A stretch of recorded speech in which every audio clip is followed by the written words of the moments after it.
and welcome to the first episode of the AIPS Let's Talk series on the AIPS podcast. My name is Chibwogwu Nadiebulam, and we have the Tokyo Olympics on the front burner in this episode. Let's get right into it. The countdown to the rescheduled Tokyo 2020 Games has been overwhelmed by more doubts than expectations due to the persistent coronavirus pandemic that has altered everyday life. The Games are a hot argument in these days, with organizers spending the eve of 6 months to go, vehemently dismissing cancellation reports. While the Japanese government, the International Olympic Committee, the IOC, and the International Paralympic Committee, that's the IPC, have consistently insisted the Games will open on July 23, 2021, convincing the public seems to be an enormous challenge amid rise in virus cases across several countries. However, Lucia Montanarella, head of Olympic Games media operations, has emphasized that since the Games were postponed on March 24, 2020, the focus within the IOC has been on how and not if they will happen. Montanarella was speaking as one of 10 Olympic experts who addressed some of the burning questions and conversations around this year's Games in Tokyo on Tuesday, January 26th, during an AIPS event, Let's Talk About Tokyo Olympics, a virtual seminar that attracted nearly 300 participants from the 5 continents. The panel, led by AIPS President Gianni Merlo, was also composed of some of the distinguished members of the AIPS Sport Media Awards jury, all of whom boast more than 200 combined years of Olympic coverage. They are Vincent Amavi from France, Jaap de Groot from the Netherlands, Donna Di Verona from the United States of America, Gary Kemper, also from the USA, Shinsuke Kobayashi from Japan, Andrea Schirmer from Germany, Steve Wilson from the USA, and Zhu from China.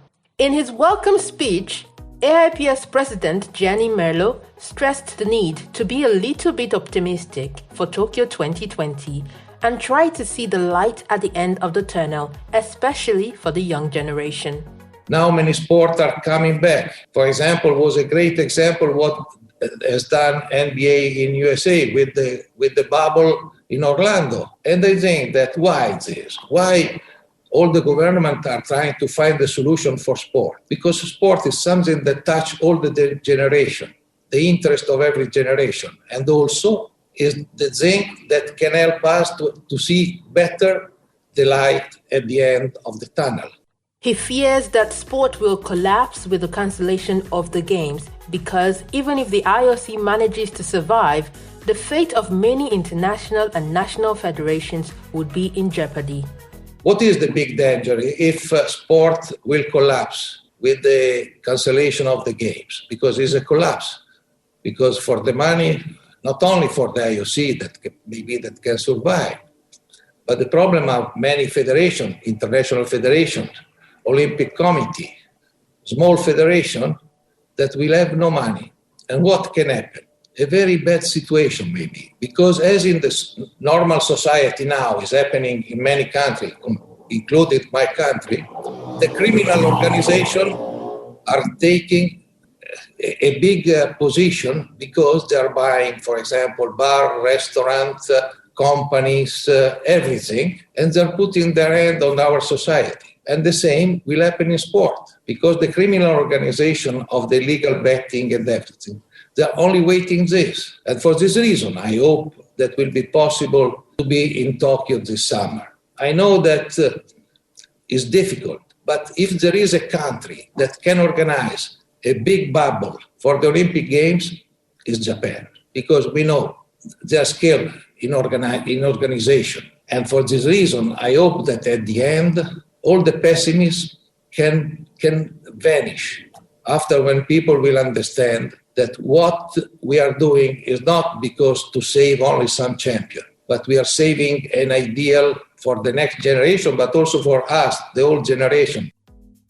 Lucia Montanarella, however, pointed out that creating a big bubble for Tokyo 2020 is not as easy as creating a bubble for one sport or one event with just a few hundred athletes.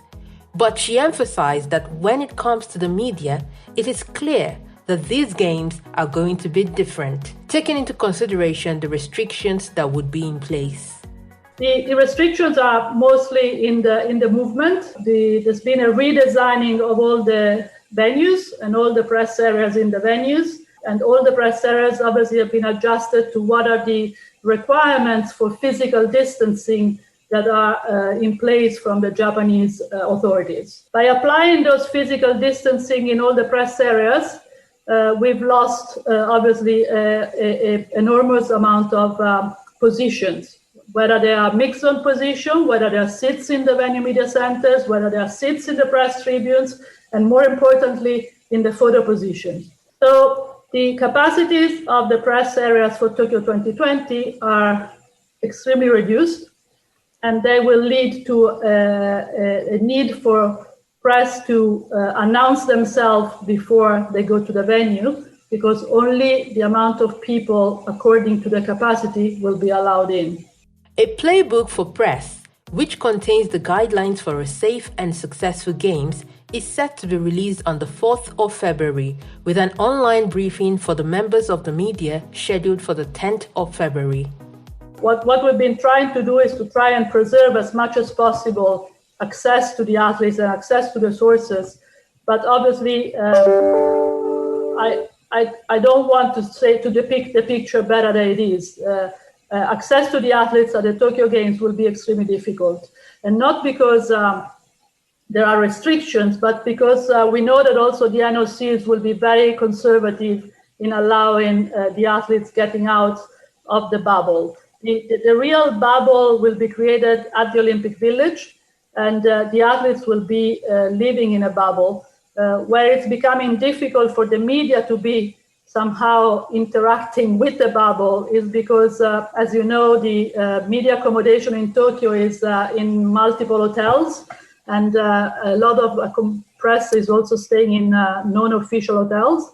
And so it's practically impossible to create a bubble that includes the media as well. And so that will prevent a lot of direct access to the athletes, because the NOCs are not keen in having no people from outside the bubble accessing the athletes. However, for the main press center, we've created a dedicated path for the athletes not to mix with any other individuals. So we are doing whatever we can to make sure that whoever travels to Tokyo will have the way to cover the games. But I really want to be very clear that it's going to be very different. Everyone on the panel agreed that the current situation is different from the build-up to the postponement of the games last March, just as Steve Wilson explains. And the situation really is different from a year ago, as Lucia and others pointed out. I mean, a year ago, we were just getting to grips with the pandemic. We didn't know really what it was, where it was going, how bad it would be. And now here we are a year later, we have vaccines being developed, vaccinations being administered in different countries.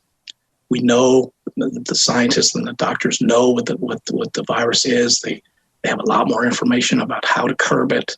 And sports has resumed in quite a strong way all across the world. And sports events know how to combat the virus. They know what protocols to use. Athletes are getting used to being tested.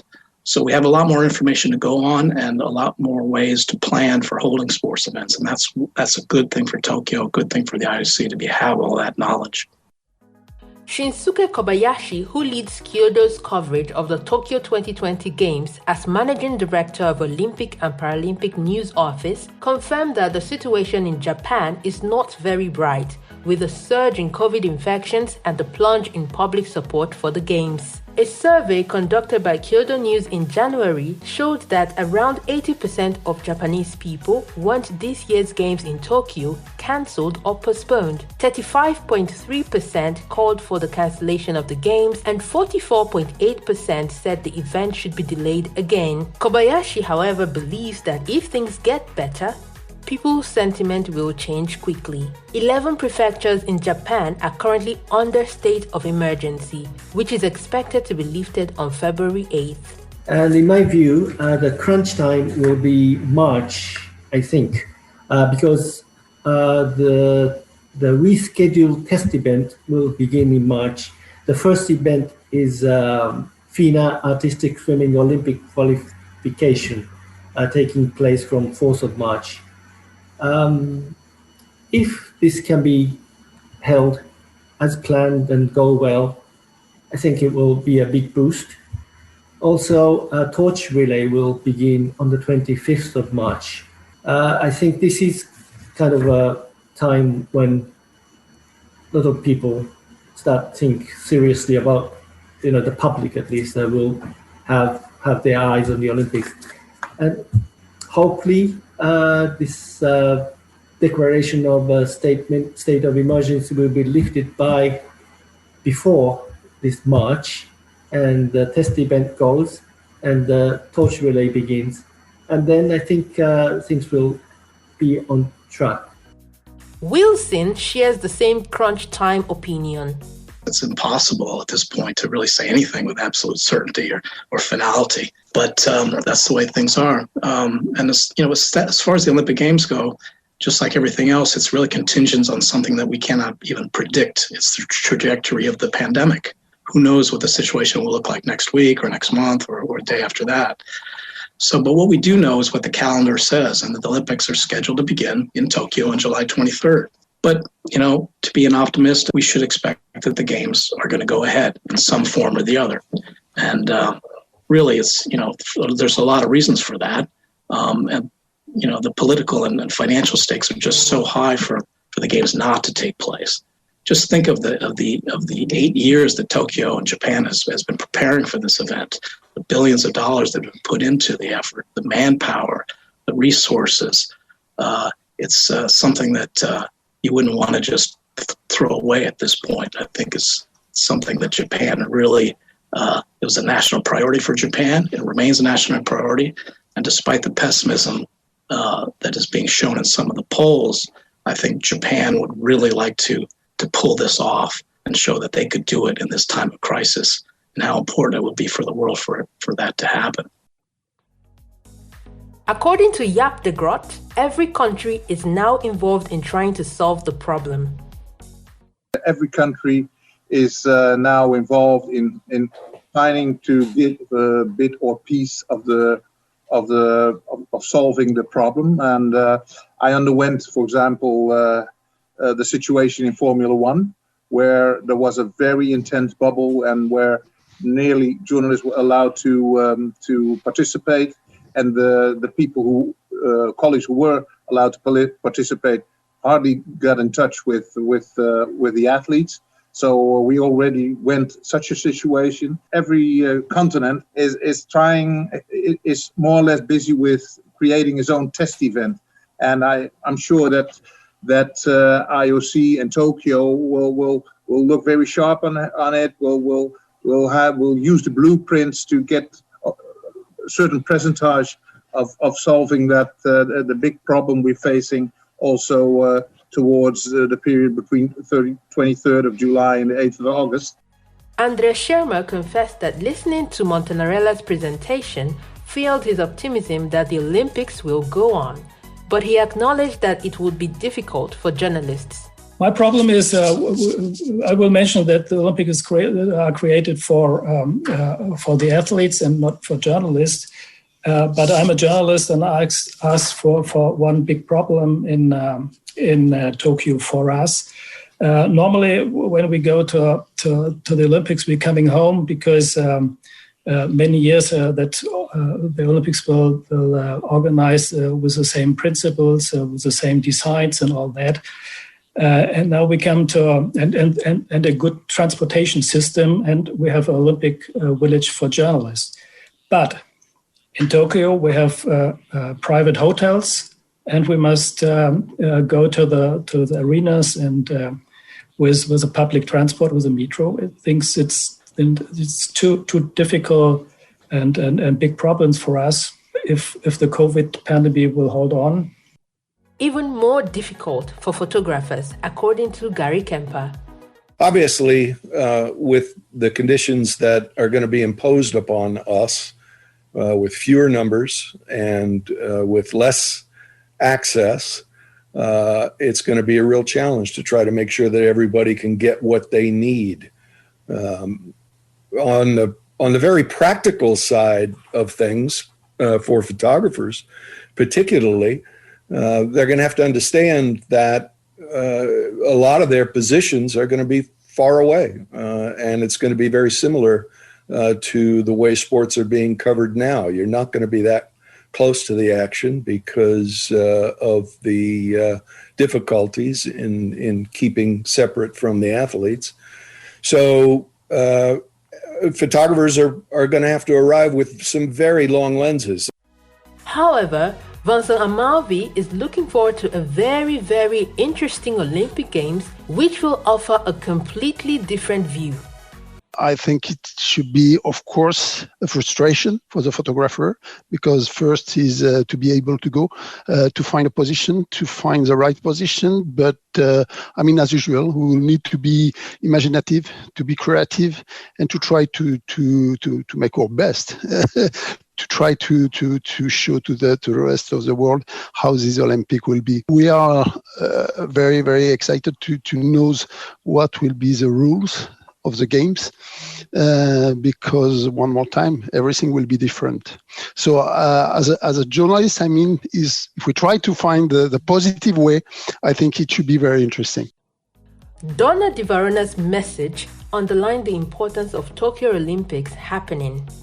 If these games are held, it offers hope and possibility to a world that's really struggling. The possibility of the human beings to come together in a global gathering to celebrate youth is the most important message we can give to the world, seeking common ground. We're so divided and so polarized that in some uncanny way, the virus has brought us together to fight the unseen enemy. And I know after 27 years of going to the games that it is true that we've been able to overcome boycotts, doubt, pessimism.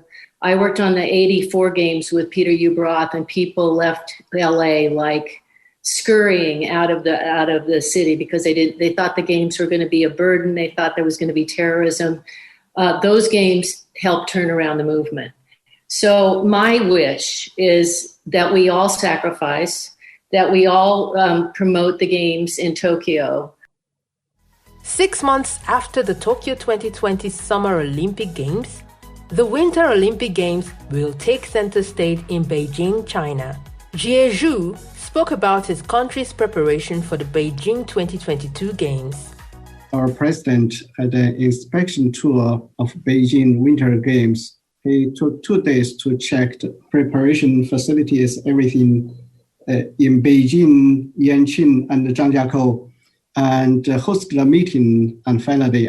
That was on Wednesday. The inspection assured the world that Beijing will do its best to host successful Winter Olympic Games. Our president gave us 3 principles of Beijing Games, that is safety, simplicity, and excellence. All the new 12 competition venues was completed as scheduled last year, at the end of last year. All the non-competition venues will be completed this year. Beijing will host test events to test the facilities, test the team, test the coordination work, test everything. And it has been approved by the LC and by the different sports federations. A day after the AIPS event, the Executive Board of the International Olympic Committee held its first meeting of the year 2021, and Tokyo 2020 was the major topic discussed.